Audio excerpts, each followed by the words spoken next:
Hello students.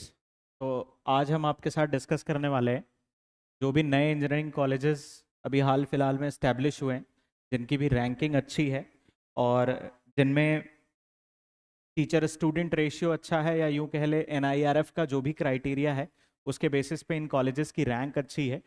तो कई सारे बच्चों को ना पता नहीं होता, जैसे मेन स्ट्रीम के कॉलेजेस तो हम सारे जानते हैं कि भाई आईआईटीज़ होते हैं, एनआईटीज़ होते हैं, हर स्टेट में होते हैं। तो कुछ बच्चे ऐसे भी होते हैं जिनका है ना बहुत अच्छा नहीं लेकिन अच्छा रिजल्ट रहता है। तो उसके बेसिस पे कुछ ऐसे कॉलेजेस भी हैं जो आपको बहुत बेहतरीन एजुकेशन प्रोवाइड करते हैं, साथ साथ में आपका अच्छी जगह प्लेसमेंट हो जाता है, जो हम सबकी इच्छा रहती है। तो हम उसके बारे में कुछ डिस्कस कर लेते हैं। जैसे सबसे पहले हम बात कर रहे हैं नई दिल्ली, यानी दिल्ली में स्टैब्लिश जो कॉलेजेस हैं उनके बारे में बात करते हैं। तो जैसे ये यूएसआईसीटी कॉलेज है। स्टैब्लिशमेंट का ईयर इसका 2001 है और लोकेशन इसकी नई दिल्ली है। और 60 एकड़ का कैंपस है, यानी इंफ्रास्ट्रक्चर वाइज ये कॉलेज बहुत अच्छा है। साथ साथ में आप इसकी एनआईआरएफ रैंकिंग देखेंगे तो वो रैंकिंग आपकी 108 है। तो इंजीनियरिंग में अगर इतनी रैंक है दैट मीन्स ये अच्छा कॉलेज होगा। और आप इसका हाईएस्ट और लोवेस्ट पैकेज देखेंगे जिससे आपको एक आइडिया लगेगा कि हाँ प्लेसमेंट का कैसा है वहाँ पे। तो आप देख सकते हैं हाईएस्ट यहाँ पे जो गया है वो 32 एलपीए गया है, लैख पर एनम। और जो एवरेज पैकेज है इस कॉलेज का वो 9 एलपीए है। क्लियर है? तो ये काफ़ी अच्छा कॉलेज है। और इसमें जो एडमिशन का प्रोसीजर है बेटा वो है हमारा जेई मेन के रिजल्ट के बेसिस पे एक काउंसलिंग होगी, GGSIPU काउंसलिंग। तो जेई मेन के रिजल्ट के बेसिस पे ये काउंसलिंग होगी और इसमें आपको अपियर होना होगा, तब जाके आप इसमें एडमिशन के लिए एलिजिबल होंगे। नेक्स्ट हम बात करते हैं ट्रिपल आईटी दिल्ली। तो ट्रिपल आईटीज आपने सुनी रखा है, कई सारे बने हुए हैं। ठीक है? तो ये भी एक ट्रिपल आईटी है जो 2008 में स्टैब्लिश है। लोकेशन इसकी नई दिल्ली है। और इसका भी इंफ्रास्ट्रक्चर वाइज काफ़ी लश ग्रीन कैंपस है इसका, 25 एकर्स में बना हुआ है। और इसके लिए भी एडमिशन के लिए जो आपका है वो जेई मेन का आपको अटेम्प्ट होना चाहिए। और उसके बेसिस पे जेएसी दिल्ली की काउंसलिंग में आपको अपियर होना होगा, जिसके बेसिस पे आपको इसमें एडमिशन मिलेगा। और इसकी एनआईआरएफ रैंकिंग आप देख सकते हैं काफ़ी अच्छी है।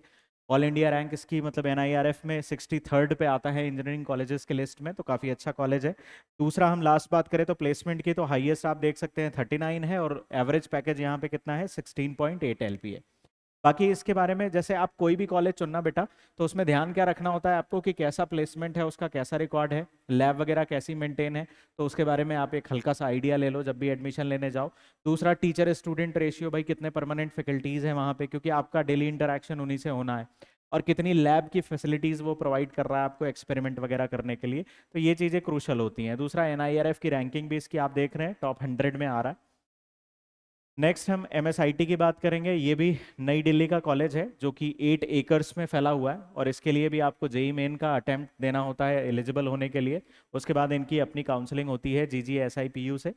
और ये भी एक अच्छा कॉलेज है। आप देख सकते हैं हाईएस्ट पैकेज यहाँ पे जो गया है 55 एलपीए गया है। और जो एवरेज पैकेज जाता है इस कॉलेज का वो है आपका 8 लाख पर एनम। क्लियर है? और एनआईआरएफ रैंकिंग भी इसकी ऑलमोस्ट गुड है, 251 से लेके 300 के बीच में है। तो ये भी एक अच्छा ऑप्शन हो सकता है आपके पास दिल्ली में कॉलेज के लिए। दूसरा है बीपीआईटी। ये आपका 2005 का स्टैब्लिश है, नई दिल्ली में सिचुएटेड है ये भी आपका। और दूसरा 5.7 एकड़ में इसका कैंपस है। इंफ्रास्ट्रक्चर इसका अच्छा है, आप देख सकते हैं। और एनआईआरएफ की रैंकिंग भी इसकी 250 से 300 के बीच में ही आती है। यहाँ पे भी प्लेसमेंट का रिकॉर्ड काफ़ी ठीक ठाक है। हाईएस्ट पैकेज आप देख सकते हैं 41 गया है। और एवरेज पैकेज देखो, मतलब हाईएस्ट तो चलो ठीक है, 2-4 बच्चों का हाईएस्ट जाता है और कुछ का है ना मतलब मिनिमम में भी नीचे गया होगा। लेकिन जो एवरेज है वो हमको ज़्यादा अच्छा पिक्चर देता है उस कॉलेज के बारे में। तो एवरेज इसका ठीक ठाक सा पैकेज गया है। क्लियर है? 7.5 इज अ गुड पैकेज। तो नेक्स्ट हम बात करते हैं SPIT, Sardar Patel institute of technology. इसको स्टैब्लिश का ईयर आप देख सकते हैं 2006 है। और ये महाराष्ट्र में सिचुएटेड है, मुंबई में। और 47 एकर्स में बना हुआ कैंपस है, तो काफ़ी वाइड है ये। और इसके लिए भी आपके मतलब दो यहाँ पे एंट्री हैं आपके पास, है ना। जेई मेन के थ्रू भी कुछ एडमिशन्स लेता है ये। और महाराष्ट्र का जो स्टेट का इंजीनियरिंग एंट्रेंस एग्जाम होता है उसके थ्रू भी ये काउंसलिंग में एडमिशन लेता है। तो आप दोनों तरीकों से इसमें एंटर कर सकते हैं। और इसकी एनआईआरएफ रैंकिंग आप देख सकते हैं 125th पोजीशन पे है ये ऑल इंडिया में। और हाईएस्ट पैकेज यहाँ 42 लाख गया है। और एवरेज पैकेज जो है इस कॉलेज का वो 7.2 एलपीए है। नेक्स्ट हम बात कर रहे हैं ट्रिपल आईटी पुणे की। तो ट्रिपल आईटी पुणे आपका अगेन महाराष्ट्र में सिचुएटेड है। पुणे आप सबको पता है, 100 एकर्स में काफ़ी बड़ा और वाइड कैंपस है। इंफ्रास्ट्रक्चर इस कॉलेज का काफ़ी अच्छा है। NIRF की रैंकिंग अभी इसकी है नहीं, लेकिन हाँ यहाँ पे प्लेसमेंट का रिकॉर्ड बहुत अच्छा है, इंफ्रास्ट्रक्चर अच्छा है, टीचर स्टूडेंट रेशियो आप देखेंगे इस इंस्टीट्यूट का तो वो भी आपको बेहतर मिलेगा। और दूसरा एवरेज पैकेज जो है इस कॉलेज का वो बहुत अच्छा जा रहा है। तो पुणे में बहुत सारे IT वाले कंपनीज हैं भी जो आपको जॉब ऑफर करते हैं। तो अगर कहीं पे भी मतलब कोई कॉलेज एस्टेब्लिश हो और आसपास में ऐसे है ना ऑर्गेनाइजेशंस हैं जो इससे रिलेटेड जॉब्स प्रोवाइड करती हैं तो वो आपके लिए बहुत सही रहता है। नेक्स्ट हम बात कर रहे हैं अगले कॉलेज की, तो ये है बिट्स। अब बिट्स के बारे में आप सब जानते हैं, सबसे ज़्यादा अच्छा बिट्स पिलानी होता है, बट ये भी बिट्स का एक नया है ना हैदराबाद में ओपन हुआ है जो कि तेलंगाना स्टेट में आता है। तो Birla institute of technology and sciences, और ये 2008 में स्टैब्लिश हुआ है, हैदराबाद लोकेशन है इसकी। और आप देख सकते हैं काफ़ी इसका जो है कैंपस काफ़ी बड़ा है, वाइड कैंपस है इसका। तो ये भी एक अच्छा ऑप्शन हो सकता है आपको सेलेक्ट करने के लिए, जिसको आप कॉलेज ऑप्शंस में चूज कर सकते हैं। यहाँ पे जो एडमिशन होता है इसका एक ही तरीका है, दैट इज बिट सेट। आप सबको पता होगा बिट सेट का एग्जाम होता है जिसमें दो दो बार अटेम्प्ट्स होते हैं, आप अपनी मर्जी से डेट्स भी चूज कर सकते हैं एग्जाम की। तो उस एग्जामिनेशन के थ्रू यहाँ आप एडमिशन ले सकते हैं। एवरेज पैकेज इसका काफ़ी ठीक है, 9.2 LPA, और हाईएस्ट जो गया है वो 43 LPA है। नेक्स्ट हम बात कर रहे हैं तमिलनाडु। तमिलनाडु स्टेट का ये CVR कॉलेज है जो कि आप देख सकते हैं काफ़ी बड़े एरिया में स्टैब्लिश है, 200 एकर्स में, और हैदराबाद लोकेशन में है। और इसमें भी एंट्री के आपके दो तरीके हैं, जेई मेन से ये 30% सीट्स को फिल करता है, और उसके बाद हम बात करें तो TSEM-CT जो वहाँ का एंट्रेंस एग्जाम है उसके थ्रू भी ये 70% बची हुई सीट्स को फिल करता है। प्लेसमेंट का इसका काफ़ी अच्छा है, आपको देख सकते हैं हाईएस्ट पैकेज 30 LPA गया है, और एवरेज पैकेज बेटा यहाँ पे 7.1 LPA। NIRF की रैंकिंग आप देखिए, ये इसकी काफ़ी अच्छी है, 155th पोजीशन पे है ये ऑल इंडिया में।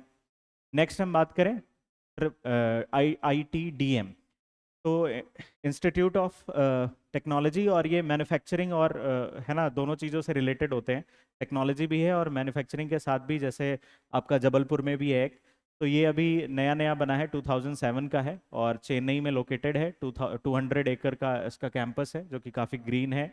और NIRF की रैंकिंग भी इसकी है ना नए होने के हिसाब से काफ़ी ठीक है। और हाईएस्ट पैकेज आप देख सकते हैं यहाँ पे 51 LPA गया हुआ है, और लोवेस्ट आपका 11 LPA है। और ये जोसा काउंसलिंग यानी जो आपका जेई का एग्जाम होता है उसी की काउंसलिंग के थ्रू ये अपनी सारी सीट्स को फिल करता है। नेक्स्ट है आपका सिम्बायोसिस पुणे। तो सिम्बायोसिस के बारे में बेटा, ये MBA का बहुत अच्छा कॉलेज है, MBA में लोग इसको काफ़ी अच्छे से जानते हैं। ये लोग अब अपना नया एक वेंचर लेके आए हैं जो कि बीटेक वगैरह यानी अंडर ग्रेजुएट कोर्सेज से रिलेटेड है। ये इस्टेब्लिश हुआ है 2008 में महाराष्ट्र में, पुणे, और 300 एकर्स में इसका कैंपस है। और इसमें भी आपके एडमिशन के दो तरीके हैं, एक तो जेई मेन के बेसिस पे भी ये कुछ बच्चे सेलेक्ट करता है, और दूसरा इनका अपना एंट्रेंस एग्जाम है उसके थ्रू भी ये कुछ बच्चों को लेते हैं। तो ये इसका हाईएस्ट पैकेज आप देख सकते हैं 12 LPA गया है, और एवरेज पैकेज 5.7 LPA का है। क्लियर है? नेक्स्ट हम बात करते हैं IIIT लखनऊ। ये अभी 2015 में स्टैब्लिश हुआ है लखनऊ में ही, और काफ़ी पॉश एरिया में सिचुएटेड है ये, और 50 एकर्स में इसका कैंपस है। हालांकि इंफ्रास्ट्रक्चर अभी भी डेवलपिंग स्टेज में है, लेकिन कॉलेज बहुत अच्छा है। काफ़ी अच्छी रैंक आपको जेई मेन में चाहिए होती है, अंडर 10,000 तब जाके, क्योंकि यहाँ पे जो भी ब्रांचेस हैं वो ज़्यादातर CSIT इससे रिलेटेड है, जिनमें कट ऑफ बहुत ज़्यादा जाता है, आपको पता है। तो जोसा काउंसलिंग के थ्रू ये फिल करता है, और NIRF की रैंकिंग इसकी अवेलेबल नहीं है। और हाईएस्ट पैकेज जो यहाँ पे गया है दैट इज़ 48 LPA, और एवरेज पैकेज आप देख सकते हैं इसका काफ़ी अच्छा है, 15.47। और ब्रांचेस दो तीन ही हैं इस कॉलेज में। क्लियर है? वो सारी ही ऐसी ब्रांचेस हैं जो बच्चे बहुत ज़्यादा ऑप्ट करते हैं। नेक्स्ट है हमारा JIIT, ये JP institute of information technology, 2001 में इस्टेब्लिश हुआ है, नोएडा लोकेशन है इसकी। और नोएडा आपको पता है एक IT के लिए काफ़ी हब टाइप का बनता जा रहा है धीरे धीरे, तो वहाँ पे कंपनीज बहुत सारी हैं जो इंफॉर्मेशन टेक्नोलॉजी से रिलेटेड है। इसका जो कैंपस है वो 15.5 एकड़ में बना है, और जोसा काउंसलिंग और इनका अपना एंट्रेंस होता है, इन दोनों के थ्रू यहाँ पे ये एडमिशन्स लेते हैं। तो यहाँ पे हाईएस्ट पैकेज आप देख सकते हैं 43 LPA गया है, और लोवेस्ट जो एवरेज पैकेज है वो 6 LPA गया है। क्लियर? इसकी NIRF रैंकिंग काफ़ी अच्छी है, अंडर 100 आ रहा है। तो अंडर 100 है मतलब काफ़ी सारे गवर्नमेंट के पैरामीटर्स पे ये अच्छा है, टीचर स्टूडेंट रेशियो अच्छा है, यहाँ से पेपर पब्लिश भी अच्छे अमाउंट में होते हैं, और दूसरा जो प्रैक्टिकल्स हैं या बच्चों के और परफॉर्मेंस है वो सारी चीज़ें अच्छी हैं, तभी इसकी रैंकिंग अच्छी है यहाँ पे। नेक्स्ट हम बात करते हैं मध्य प्रदेश में जो IIIT भोपाल है। तो अगेन ये है ना इंफॉर्मेशन टेक्नोलॉजी से रिलेटेड ब्रांचेस ज़्यादा यहाँ प्रेफर करते हैं बच्चे, 2017 में बना है, नया ही है। और 15 एकर्स में कैंपस है। और आप देख सकते हैं क्योंकि है ना, जो जेई मेन का एग्ज़ाम है उसी की काउंसलिंग के थ्रू ये सारी सीट्स को जोसा के थ्रू फिल करता है। हाईएस्ट पैकेज यहाँ पे भी 30 एलपीए का है और एवरेज पैकेज 14.55 एलपीए का है। तो इस कैटेगरी में ये कॉलेज अच्छा है ना। एवरेज पैकेज देख के आप समझ रहे हैं कि हाईएस्ट ओवर लोएस्ट मतलब एवरेज जो बच्चों का जो सैलरी जो भी रहेगा उनका वो काफ़ी अच्छा है यहाँ पे इस कॉलेज में। नेक्स्ट हम बात करते हैं वीआईटी भोपाल। तो वीआईटी यानी Vellore institute of technology, main तो इसका आपको पता है साउथ का है, और भोपाल में भी इसने अपना एक सेंटर डाला हुआ है। मतलब काफ़ी बड़े कैंपस में है ये, 200 एकड़ का कैंपस है, काफ़ी लश ग्रीन एरिया है, इंफ्रास्ट्रक्चर बहुत अच्छा है। और यहाँ पे भी जो एवरेज पैकेज गया है वो आप देख सकते हैं 6.29 है और हाईएस्ट पैकेज 45.03 है। तो एक अच्छा ऑप्शन वीआईटी भी हो सकता है आपके लिए अगर आप साउथ में नहीं जाना चाहते। आप भोपाल यानी एमपी में जो मिड में है इंडिया के, उसमें भी आप जाके एडमिशन ले सकते हैं। नेक्स्ट हम बात करते हैं जेपी गुना। तो ये भी जेपी है ना, जो ग्रुप है आप जानते हैं, उससे रिलेटेड है और 2003 में इस्टेब्लिश हुआ है गुना मध्य प्रदेश में, और काफ़ी बड़े एरिया में बना हुआ है इसका भी कैंपस 125 एकर्स में। और ये दो तरीके से एडमिशन लेता है, एक तो आपने जेई मेन अटेम्प्ट देना होता है उसके बेसिस पे भी एडमिशन लेता है, दूसरा क्लास 12th में आपने कैसा परफॉर्म किया है उसके परसेंटेज के बेसिस पे भी ये एंट्री देता है। यहाँ पे भी आप देख सकते हैं हाईएस्ट पैकेज 44 लाख का है और लोवेस्ट पैकेज गया है, सॉरी एवरेज पैकेज गया है 6.37। तो ये काफ़ी अच्छा है इस मामले में, है ना, प्लेसमेंट के मामले में। और यहाँ तक आज हम डिस्कस कर रहे हैं, फिर आगे भी हम आपको जैसे जैसे अपडेट होगा तो और भी चीज़ें हम आपको इससे रिलेटेड बताएंगे, ताकि अगर मान लीजिए मेन स्ट्रीम के कॉलेजेस आईआईटी एनआईटी में अगर आप उतना अच्छा नहीं कर पाए कि उसमें आपको एडमिशन नहीं मिल पा रहा अच्छी ब्रांचेस में, तो कई बार तो बच्चा होता है ना ब्रांच को लेके भी बड़ा रिजिड होता है। तो अगर उस केस में हमारे पास दूसरे अल्टरनेटिव्स क्या हो सकते हैं तो वो हमें कई बार नहीं पता होते हैं या हमें टाइमली उसकी इन्फॉर्मेशन नहीं होती, जिसकी वजह से हम कोई ऐसा डिसीजन ले लेते हैं जिसमें हम बाद में रिग्रेट करते हैं। तो उसके लिए क्या होना चाहिए, पहले से आपके पास सारा डाटा हो, ताकि आप क्या है ना चूज करने में आसानी हो आपको कि कौन सी चीज़ आपके लिए ज़्यादा बेहतर रहेगी आपके इंटरेस्ट के बेसिस पे। और दूसरा, जब भी आप कोई कॉलेज सेलेक्ट करें तो पहले तो वहाँ के मतलब जो भी पुराने बच्चे हैं ना उनसे एक बार बात करके देख सकते हैं आप कि भाई कैसा है, लैब वगैरह होती है कि नहीं, टीचर्स वगैरह कितने हैं, परमानेंट रहते हैं कि चेंज होते रहते हैं। अगर ये चीज़ें सही हैं, प्लेसमेंट वगैरह सही होता है, तो फिर वो कॉलेज मेरे ख्याल से आपके लिए ऑप्ट करना बहुत सही होगा, वो आपके लिए बढ़िया चीज़ होगी। Thank you.